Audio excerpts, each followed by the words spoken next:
Welcome back to the Sacred Arts channel, where we talk about all things from the practical to the sacred. Today we have a special guest, Asandra. For over 20 years, she has impacted many with her voice and work. Leading the Pink Group, she's known for branding her books, Attached back in 2018, and its sequel, Unattached, the final season in 2022. A passionate writer and speaker, she addresses tough subjects and encourages others to live authentically. She's the brain behind Don't Overthink Me Company, LLC, emphasizing true self expression. As a certified life coach, Asandra helps others overcome overthinking. She also runs the Georgia based nonprofit Manifest a Deliverance Foundation, Inc., MAD for short, MAD, focusing on personal growth and inclusivity. In her words, I am a spark to ignite the fire within. Asandra continues to inspire through various forms, from schools to podcasts. Welcome, Asandra. Hello, hello. Thank you so much for coming on. I'm really interested. In your bio, you describe yourself as a spark to ignite the fire within. Can you elaborate on this philosophy and perhaps share a pivotal moment when you truly felt you ignited someone's inner fire? Yes. So lighting the fire within, if you're around me at any time, your energy is just going to change. It's impossible to be in my space without just feeling some positivity or being motivated or just becoming a better version of yourself. So that's just a natural born power that I have, I guess. So when I say that I'm that person that's just like a spark, I'm that person who sees a issue and I don't look at it as a challenge, but an opportunity to just exercise my God-given right to be creative. And I love problem solving. And most people have problems, and a lot of the times they just don't understand how to solve them, or they're looking at them more as a problem than try to just focus on the solution. So that's what I mean about being a spark. I love that. And I can feel it in your energy. Before we agreed to come on, for you to come on this podcast, I actually watched some of your previous podcasts and I could feel your energy coming through the screen. So I can absolutely feel that that's one of your gifts, that you help people see things from a different perspective, not just with your words, but with your energy as well. So that's really beautiful. And I also saw that you have a company called Don't Overthink Me LLC, where you highlight the pitfalls of overthinking. What strategies do you personally employ to stay grounded and prevent overanalyzing situations? So there is something that I do every single day of my life. I talk to myself, I listen to myself, and I grace myself. And in the process of me talking to myself, listening to myself, and gracing myself, that helps me to stop the overthinking. Overthinking is something that we all are guilty of at one point of another or another. But if we take time just to say, okay, what am I saying to myself today? Am I being positive? Am I being negative? How do I feel? Am I accepting my feelings or am I suppressing my feelings? Like, what am I actually doing without even overthinking that process? So when I get up in the morning and I take my shower, I'm talking to myself. This morning when I woke up, I just did not want to get dressed today. I was like, you have to get dressed because you have things to do and you need to look presentable, but I just wasn't feeling it. But I allowed myself that feeling, even though my action was to get dressed and prepare myself for the day, because that's what I needed to do in that moment. But just talking to myself, listening to myself, and gracing myself has really been a tool that I have utilized daily in order to overcome overthinking. Oh, I love that. I mean, what I'm really hearing in your words is mindfulness, right? Because I think we Mhm. all talk to ourselves, but you're asking these investigative questions to yourself like, wait, what is it that I'm feeling? What is it that I'm seeing? Or what is it that what I'm saying to myself, and where is this coming from? And I love your example about this morning, because I myself did not want to get up and I needed to go to the gym and I did it anyways. But I really love that point of view, and sharing with our listeners this process, because it's so simple and it's something that we can all start doing now, which is really awesome. You mentioned you grace yourself. Can you tell us a little bit about what grace means to you? So grace for me is being content but longing for more. And it's allowing myself to be okay with where I am. I always use this phrase, I'm living in my okay. This is where I am now, but I also have the ability to be where I want to be, but I'm okay right now. Like you said, we had to go to the gym this morning. I had to get dressed. I was okay with feeling the way that I felt, but I knew that there was more that I needed to do. So I graced myself in that moment, loving myself, understanding that I'm human. And I wasn't put here on this earth to be perfect. I was put here on this earth to be. This is a learning experience, and this is just life in itself. So it's my job to understand that it's okay just to live. Grace yourself to live. It's a journey. Mm, I love that. Thank you for sharing that.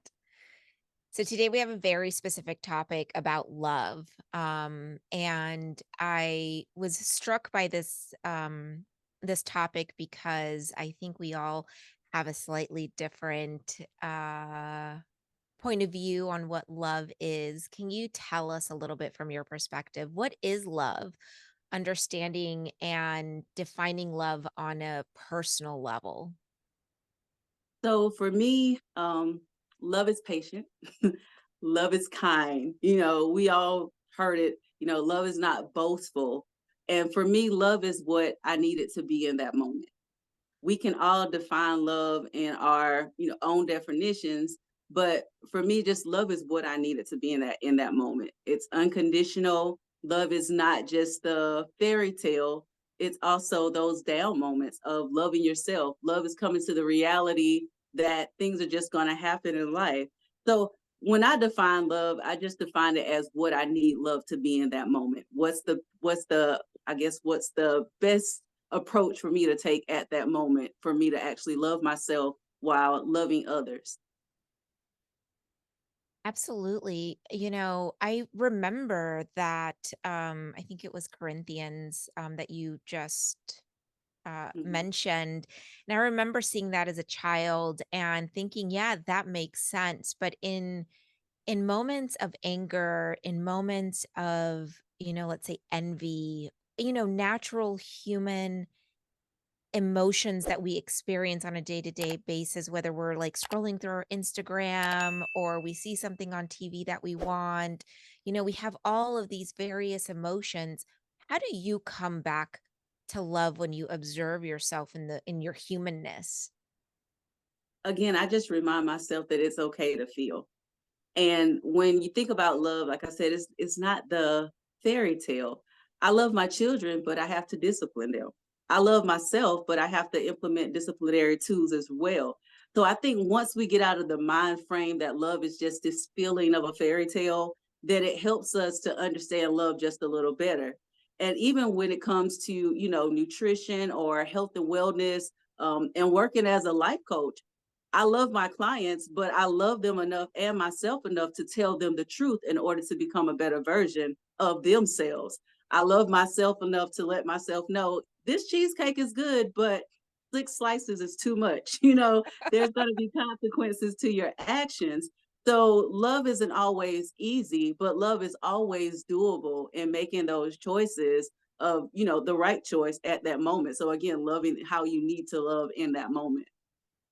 Yeah, I can definitely tell that you've done a lot of your own soul searching, your own healing in order to get to this point where you're able to make these discernments, right? How has your understanding or definition of love evolved over time, especially from childhood to the person you are today? Yes, love has changed definitions so many times in my life, and especially when it comes to romantic love. For me, as a child, as a teen, love was more of a feeling. For me, as an adult, a 38-year-old woman, love for me is more of a choice. It's something that I choose to do. It's something that I choose to act on. So looking back at the 16-year-old Hassandra, falling in love, all googly eyed and all those things, it was more of the butterfly feeling.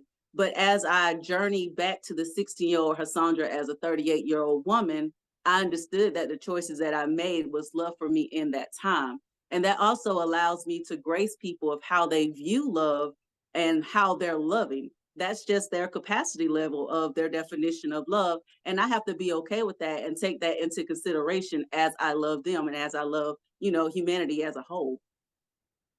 Absolutely. Yeah. Have you ever faced challenges or obstacles in love, and how did those experiences shape your understanding of it? Yes, all the time, all throughout life. But just changing my mindset and also with my understanding of knowing that I'm never going to stop loving. Loving is just a part of who I am.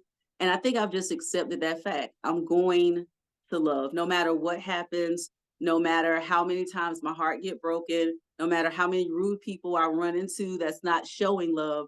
It's my responsibility to love and again exercise my god-given right to love. And I just love loving, and I feel that the more that I love and that I show love, the more love will be reciprocated onto me.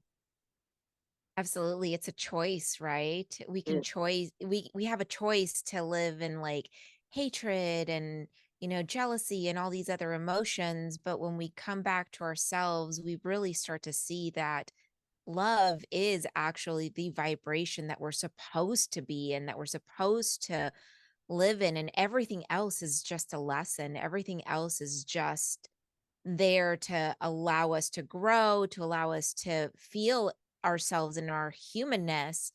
And when we return back to love, we start to kind of see who we truly are. And like you said, that gets reflected back at us, which is a really beautiful way to live our lives. Yes, it's Do way you more believe? peaceful.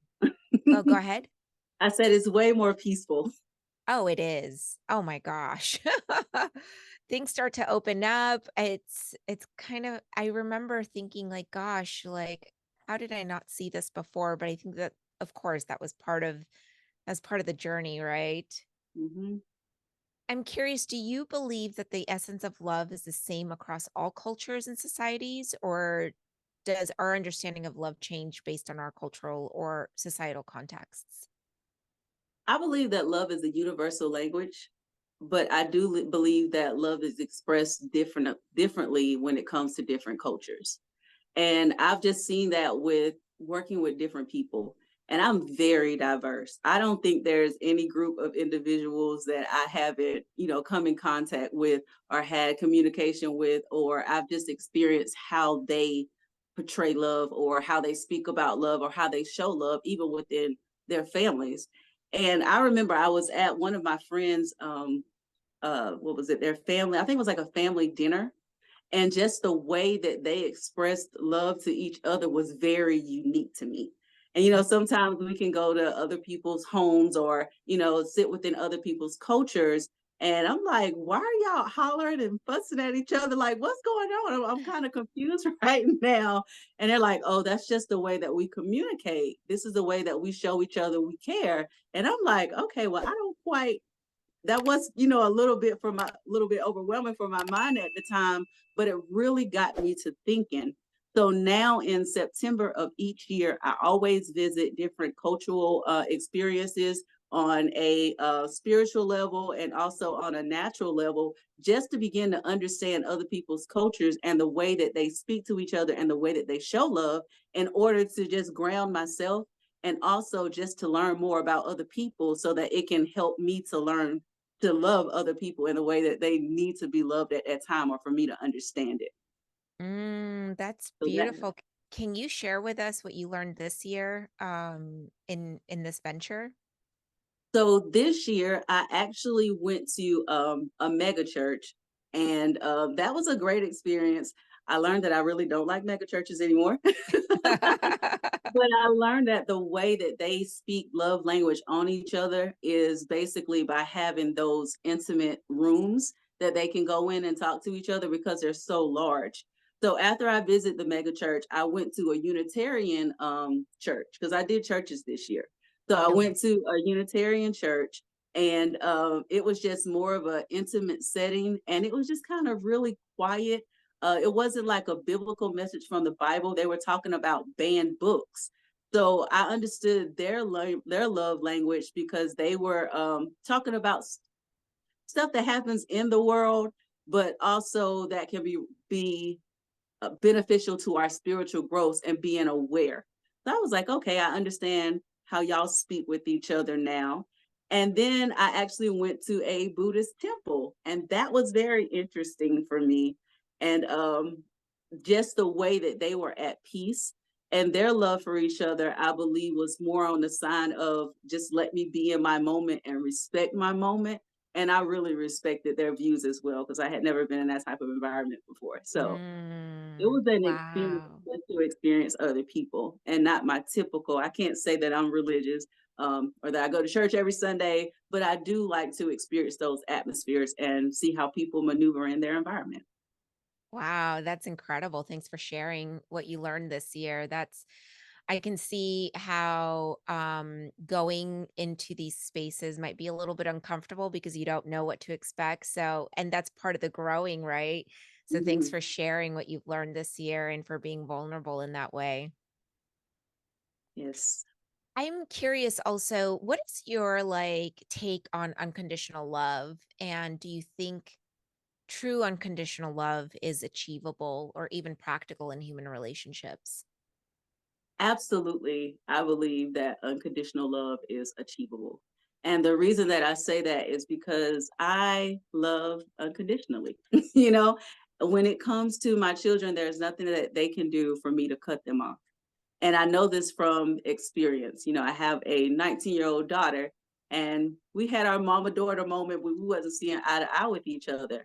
But it took us understanding each other, sitting down, me expressing my feelings, and her, seeing where I was at that point in life, and me understanding how my choices as a parent affected her as a child, because I had her when I was 17 years old.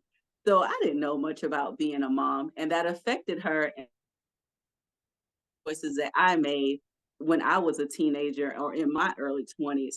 But that didn't stop us from loving each other. And I think one of the main things that we as individuals really have to take into account is our ego, because sometimes our ego is what we're dealing with, and it's not the love itself.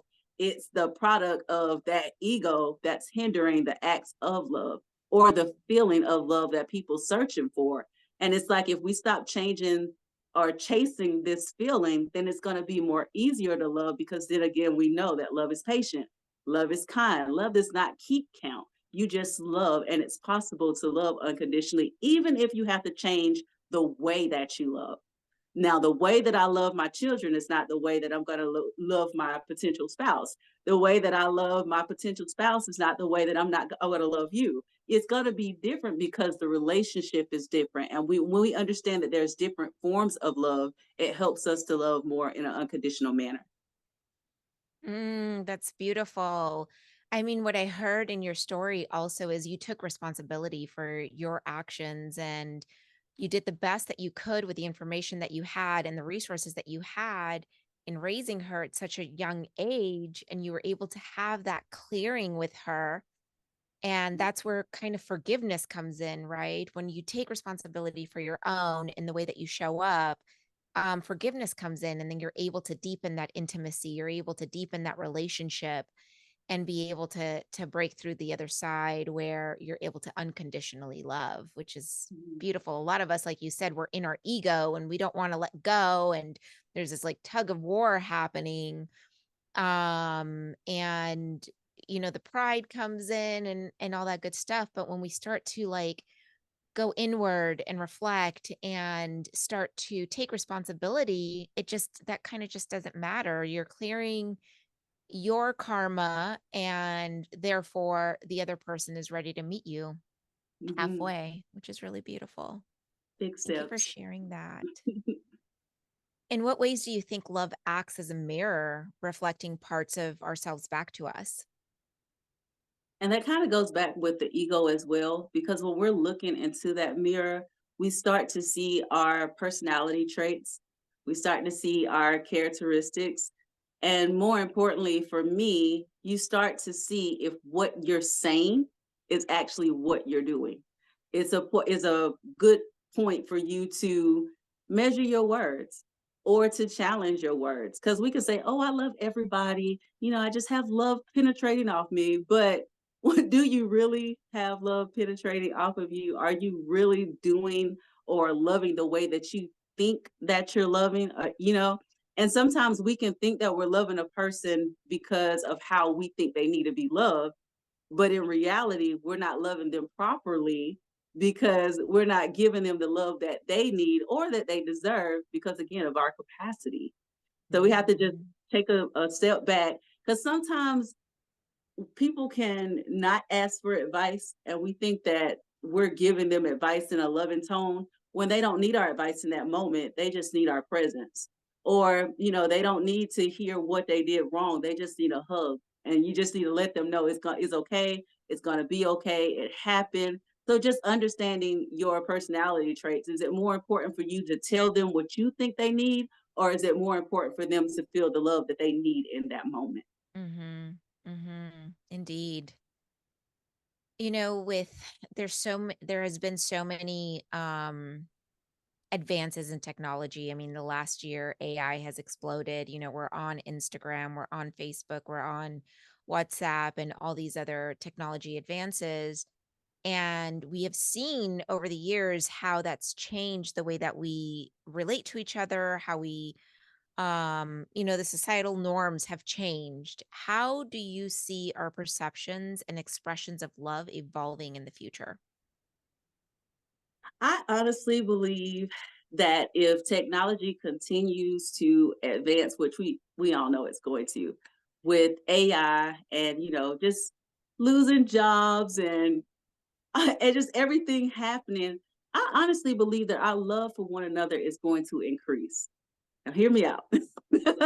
I believe that it's going to increase because if we're more in a state where we need each other, it's going to force us to actually connect with people.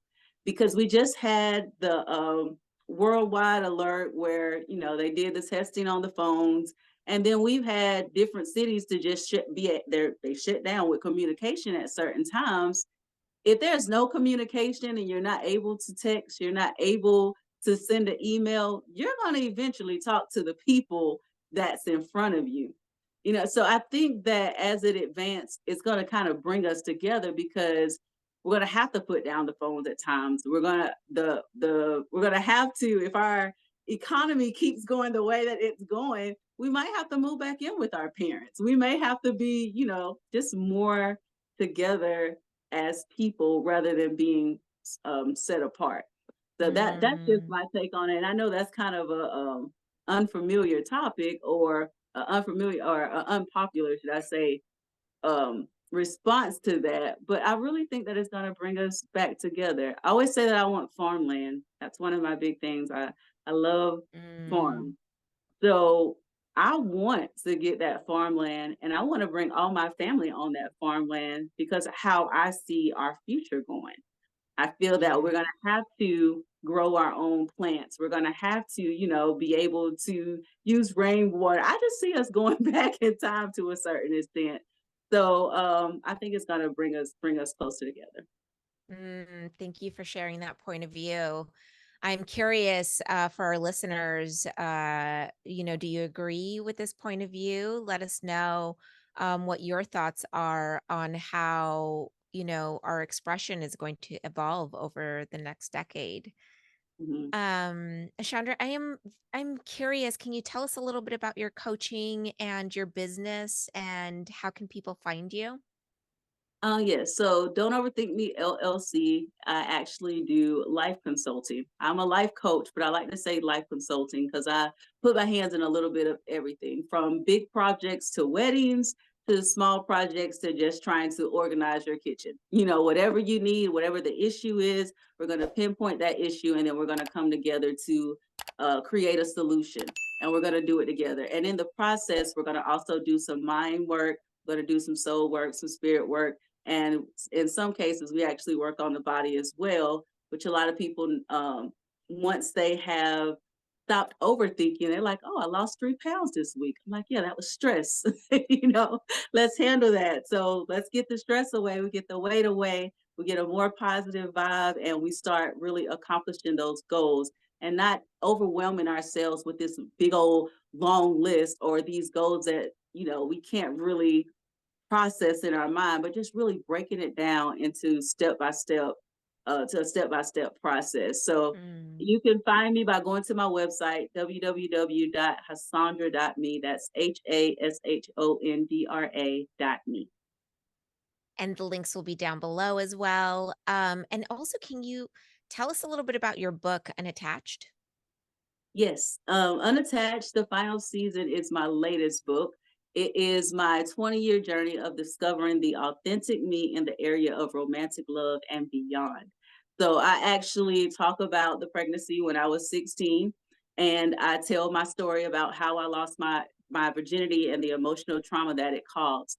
In the book Unattached, the final season, I take you through my journey, my love journey of how I growed mentally, how I've grown through how I've grown financially, how I've grown spiritually, just every aspect of growth in my life. So it's a very interesting book.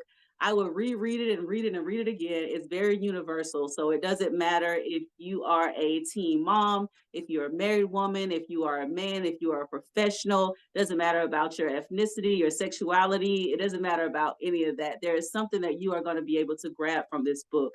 And I've also developed workshops from the book through Unrambling Me, a journey of self-discovery, the workshops. And it just pinpoints and highlights different key points throughout the book. So I'm excited about that. I've gotten through about 10 to 12 workshops so far, and they have been very rewarding to the people who have Mm, attended, and also to me as well, because those points and just knowing that what I went through it wasn't for nothing. It's helping people and it's helping me just to stay on track as well. amazing. It sounds very inspirational. Thank you for putting your story out there and being vulnerable and inspiring people to move forward. I want to thank you for being here on Sacred Arts and sharing your story and sharing your points of view on love. I'm sure it was very inspirational for our listeners. Uh, Please go ahead and like the episode and also subscribe if you haven't subscribed. And tell us down below what you thought and what are your points of view on love and how we're moving forward in this world. Until next time, we'll see you then.